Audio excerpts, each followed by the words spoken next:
ওর হাঁটুর বয়সটা আমার হয় নাই যে আমি ওকে নিয়ে খেলবো, তাকে আমি কিভাবে প্রতারণার ফাঁদে ফালাবো? আর আমার মতন একটা পিচ্ছে একটা ছেলে, সে আমাকে ফালাইছে ফাঁদে টোপ টোপ দিয়ে। এই সম্প্রতি এই ঘটনার পরই গণমাধ্যমে এটা সে ওপেন করেছে।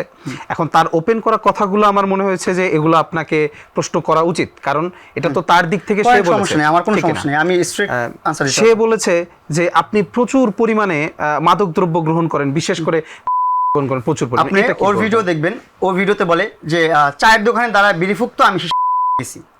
তাহলে কি নষ্টের পিছনে কার দায়ী? কার হাত এখানে? আমি তো বিড়ি ফুঁকতাম না কখনো চায়ের দোকানে দাঁড়ায়, আমি চায়ের দোকানে আড্ডাই দিতাম না। ও এসে বলছে, হ্যাঁ মানলাম সে, তার মানে কি নষ্টের মূল তো? আচ্ছা, ও ঘুরায় ঘুরায় কীভাবে ম্যানিপুলেট করবে, কীভাবে ধরে রাখতে হয় এটা বুঝে ভালো। ওর হাঁটুর বয়স আমার হয় নাই এখনো যে ওর সাথে আমি খেলবো, ওরে আমি ট্র্যাপে ফালাবো, প্রতারণা করবো, যে ব্লেমগুলো আমাকে দিতেছে এগুলো তো আসলে ঠিক না। ওর হাঁটুর বয়সটা আমার হয় নাই যে আমি ওকে নিয়ে খেলবো।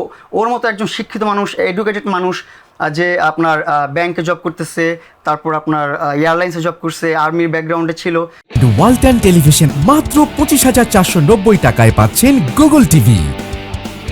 তারপর ইন্ডিয়াতে যে র্যাম্পে হাঁটছে, এত এডুকেটেড একটা পার্সন, তাকে আমি কীভাবে প্রতারণার ফাঁদে ফালাবো? আর আমার মতন একটা পিচ্ছে একটা ছেলে, সে আমাকে ফালাইছে ফাঁদে টোপ টোপ দিয়ে।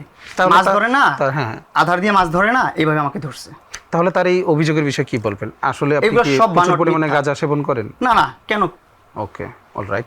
এরপরে সে আরেকটা কথা বলেছে যে আপনারা 7-8 জন ফ্রেন্ড মিলে লাস্ট আপনারা বগুড়ায় যখন বিয়ের দাওয়াত খেতে গিয়েছিলেন, তারপর সেখান থেকে নরসিংদী গিয়েছিলেন, তার গাড়ি নিয়ে গিয়েছিলেন বগুড়াতে এবং নরসিংদীতে। আচ্ছা, যে মেয়েটার সাথে হয়েছে ঘটনাটা, যে ও বলছে, ওই মেয়েটাকে সামনে আনতে বলেন। মেয়েটা বলুক এসে। একটা মেয়ের সাথে যদি এরকম কিছু হয়ে থাকে, মেয়েটা তো সামনে চলে আসতো ফেমাস হওয়ার জন্য, আসতো না? সে মেয়ে না এসে ও আসছে কেন? এগুলো সব বানোয়াট, মিথ্যা কথা। আবার ওনাকেই কেন বা ফোন দিয়ে এই কথাটা? হ্যাঁ, ওনাকে কেন ফোন দিয়ে কথা বলবে? আবার ওর অনেক প্ল্যানিং ছিল, অনেক ধরনের। ও যে কেমন মাইন্ডের মানুষ আপনাকে এক্সপ্লেন করতে পারবো না। ও এমনও মানুষ সেট করছে যে আমরা এখানে মামুনকে এখানে ডাকাবা, আমি ওইখানে আসবো, ওই মোমেন্টে ওরে ওইখানে ধরে বেঁধে ফিটিং দিয়ে 100 কোটি টাকার কাবিননামা করে আমাকে বিয়ে পড়াবো ওর সাথে। আচ্ছা, এরকম প্রুফ আমার কাছে, যার কাছে বলছে সে আমাকে এসে বলছে, ভাই এরকম এরকম প্ল্যান করছিল, কিন্তু আমি তো এটা করতাম না।